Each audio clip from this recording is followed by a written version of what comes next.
What is contextualisation? Well, basically it's about making it relevant to the people you're training.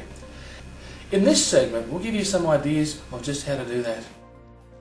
The first example we will look at is language contextualisation. In fact, we will look at this in two ways. We will look at cultural language as well as the use of jargon. When considering the cultural language barrier, you need to consider the best way to pass on information to your candidates. One of the things you can do to contextualize is to put things in multiple languages or multiple formats. Here is Mark Radcliffe, principal and founder of MRWED, with an example.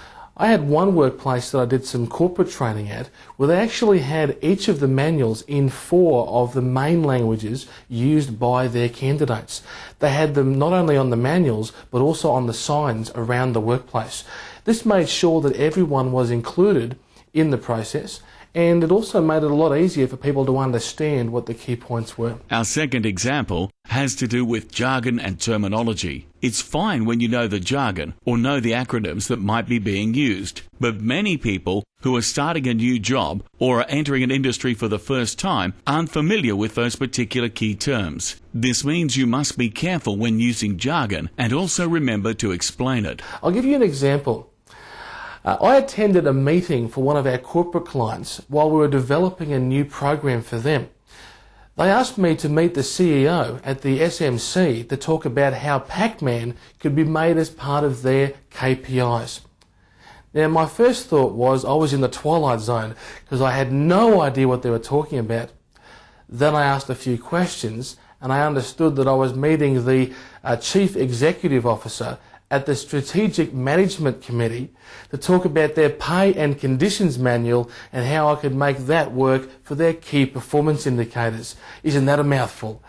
But now that we understand what those things are, I was able to take that away and create the new program for them. Another way to contextualize is to use case studies that are relevant to the people who are undertaking the training. There is no point using something which is industry focused when you have no one from that industry in your group. A great example of this might be me talking about how to use a forklift when I have a group of people who are hairdressers in the room. Far better for me to use a hairdressing example or one that's familiar from their industry to underpin the learning. So contextualisation is important at both stages of the process, training and assessment. During training, so the students know what they have to be able to do, and during assessment, so it makes it relevant and gives them the best chance of success.